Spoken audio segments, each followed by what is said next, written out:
Ese es el proceso para poder ser activados. Y yo quiero que este proceso lo vayas identificando en tu vida, vayas viendo cuáles etapas están mostrando en tu caminar diario. Ya llegaste a este lugar, ya Dios comenzó a impartirte de su espíritu y Dios se está manifestando en tu vida para que tú puedas ser activado. La activación es progresiva, no solamente desde una administración, aunque eso nos permite conectarnos con la potencia de Dios, pero la vamos desarrollando. Y esta activación en nuestro interior comienza con comenzamos a fluir en los dones, comienza a desarrollar madurez en el carácter, pero también Dios nos saca del anonimato. Y para este punto, me gustaría invitar al doctor Helio para que nos pudiera explicar cómo es que ese llamado, cómo es cuando somos activados, Dios nos saca del anonimato. Dios te ha puesto aquí, pero quiere que tú seas cabeza, que tú comiences a ser esa voz autorizada del cielo, que comiences a salir del anonimato y puedas externar la voz de Dios para este tiempo. Doctor Helio, adelante, bienvenido. Muy bien, muchísimas gracias, Gus. Pues, ¿cómo podemos salir del anonimato? ¿Cuáles las estrategias que Dios utiliza?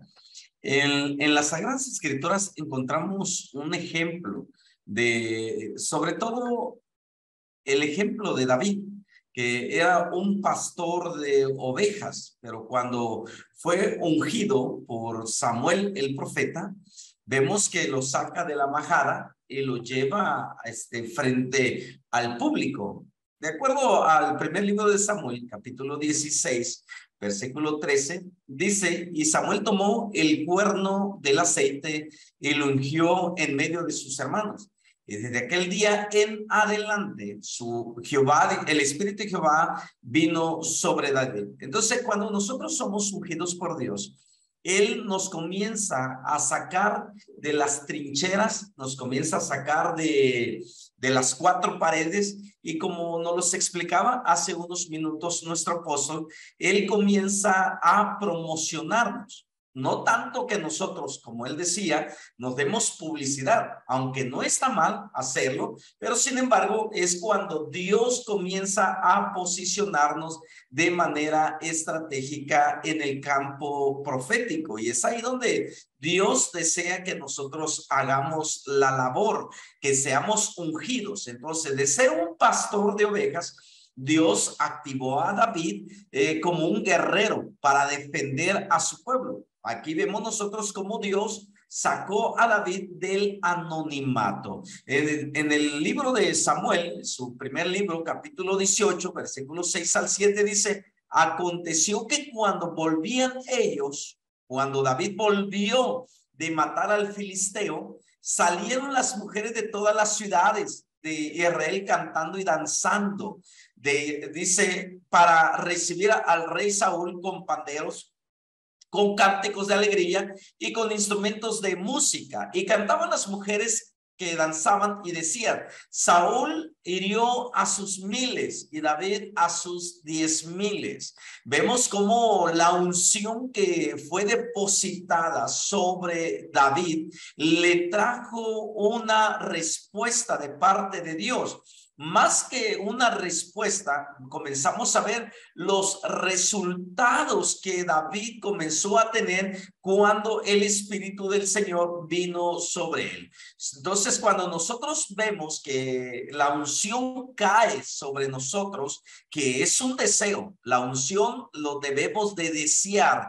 La presencia del Espíritu Santo solamente se adquiere a través de la intimidad. Por eso vemos nosotros que David, antes de ser ungido, él pasaba tiempo aún en el desierto, en los lugares donde él estuviera cuidando las ovejas de su padre. Él pasaba tiempos de intimidad. ¿Por qué? Porque la relación Espíritu Santo y profeta solamente se puede adquirir en la comunión, donde el Espíritu de Dios nos activa para entrar en esa sintonía con Él y somos patrocinados por Dios, porque el que es ungido es promocionado, pero también dice la palabra que nos somos llevados para llevar el evangelio o proclamar las buenas nuevas. Y hemos visto a muchas personas que se autopromocionan y desean escalar a grandes ministerios cuando no han sido activados y comisionados por Dios para desarrollar una tarea. Vemos una vez más en lo que el apóstol nos acaba de enseñar,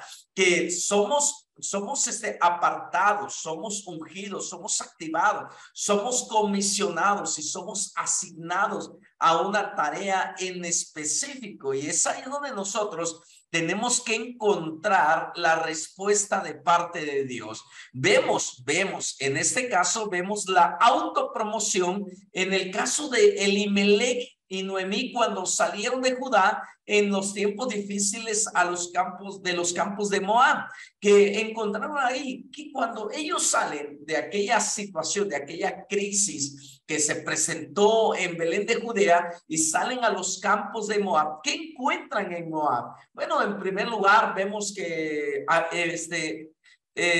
Elimelech muere, los hijos de Noemí mueren también, y Elimelech y sus hijos mueren en el territorio de Moab, y Noemí queda sola. ¿Qué encontramos cuando nosotros nos autopromocionamos y queremos hacer, o más dicho, comenzar a hacer aquellas cosas que en ese momento Dios no nos está pidiendo que hagamos?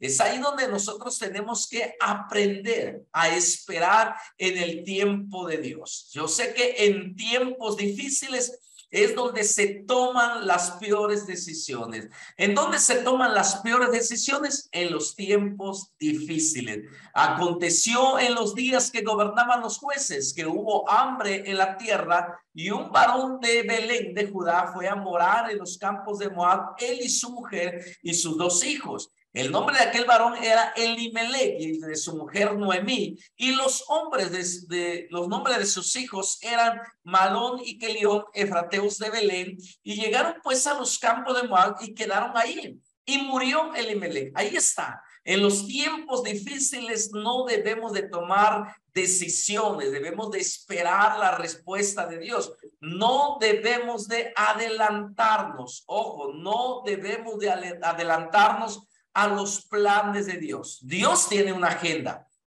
Y en esa agenda, Él tiene su tiempo ya marcado para el momento en que nosotros seamos lanzados al ministerio. El testimonio que nos daba el apóstol de su ministerio, vemos que él no se apresuró. Él esperó su tiempo, empezó como pastor, después como evangelista, luego lo vimos como maestro, y ahorita vemos que él está siendo encauzado como un apóstol para despertar el espíritu de la iglesia a una dimensión no solamente espiritual, sino empresarial. Y es ahí donde nosotros tenemos que saber y aprender de esos hombres de Dios que han caminado de la mano con el Espíritu Santo, pero esperando sus tiempos para ser activados y poder de esa manera desarrollar la tarea y ser promocionados en el campo de trabajo en el que se va a desarrollar los planes de Dios. Es ahí donde nosotros tenemos que entrar en acción. ¿Por qué? Porque nuestros frutos son de mucha calidad. O sea que lo que Dios demanda que nosotros hagamos es que los frutos que demos se dejen huella para las siguientes generaciones. O sea, que el nombre de tu ministerio, tu nombre como persona, sea recordado, como hoy podemos recordar a esos hombres de Dios en la Biblia, un Elías, un Eliseo, un Abraham, y no se recuerda por sus pecados, sino por las proezas que hicieron en el nombre de Jehová. Y eso es lo que Dios quiere, para que nosotros salgamos del anonimato y posicionarnos en el lugar estratégico que Dios tiene preparado para nosotros. Debemos de tener conciencia de que dejamos una huella. Nuestro ministerio debe ser aprobado reconocido y honrado por Dios, porque es cuando nosotros entramos en esa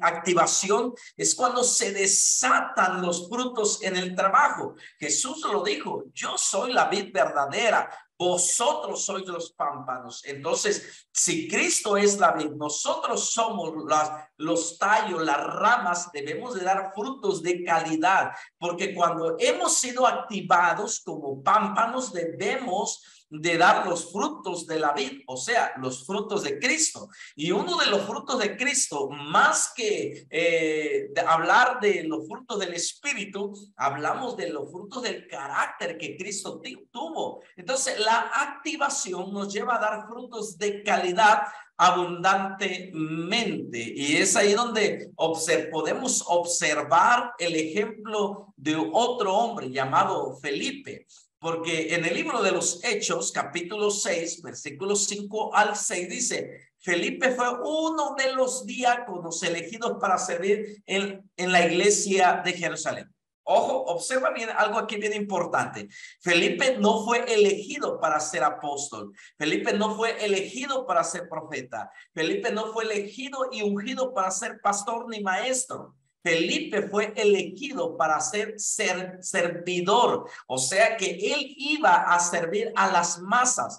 Él iba a distribuir las despensas, él iba a distribuir las mesas, porque para eso fue elegido, pero sin embargo fue activado por los apóstoles. Al momento de imponer las manos sobre ellos, los frutos se comenzaron a dar, y Felipe comenzó a escalar siempre y cuando lo hizo en orden. Ojo, en orden y a su debido tiempo. Él no se quejó. Él no dijo: ¿por qué no me ungiste como apóstol? ¿O por qué no me ungiste como profeta? Yo quería ser profeta. Él no peleó una posición. La posición se lo dio Dios de acuerdo a su obediencia y a su humildad.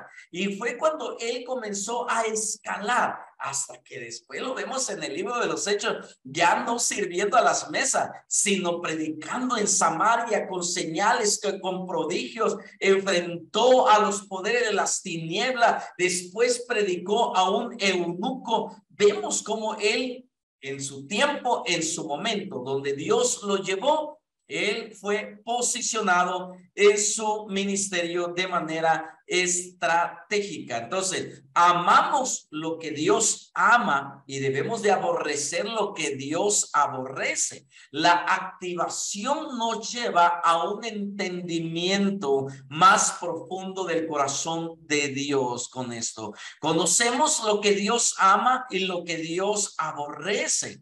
El corazón de Dios es abierto para nosotros, lo expresamos al mundo con nuestros hechos. ¿Cómo sabemos cuál es el corazón de Dios? El profeta, cada uno de nosotros debe ser un experto en manejar las escrituras.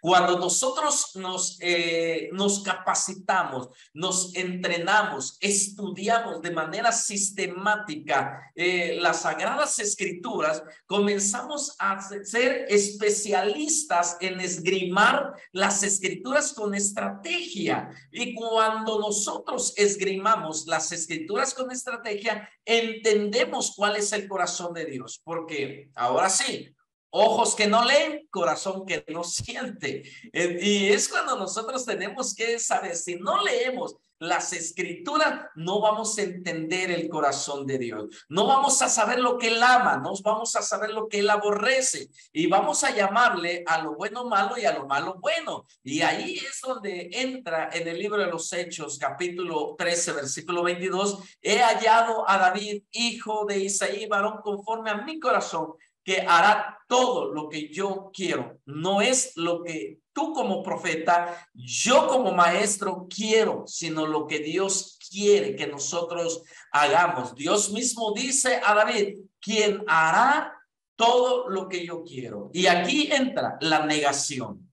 ¿Estamos dispuestos a negarnos a nosotros mismos? ¿Estamos dispuestos a decirle: Señor, quiero ser guiado por tu espíritu y no por mis impulsos, mis emociones, mis sentimientos? Quiero hacer tu voluntad. Y es ahí donde nosotros entramos en esa bueno, comenzamos a trabajar conforme al corazón de Dios. Y esto sucederá al mismo tiempo que nosotros comencemos a doblar las manos y comencemos a trabajar de las manos de Dios. Ahora, ¿cómo viene la activación?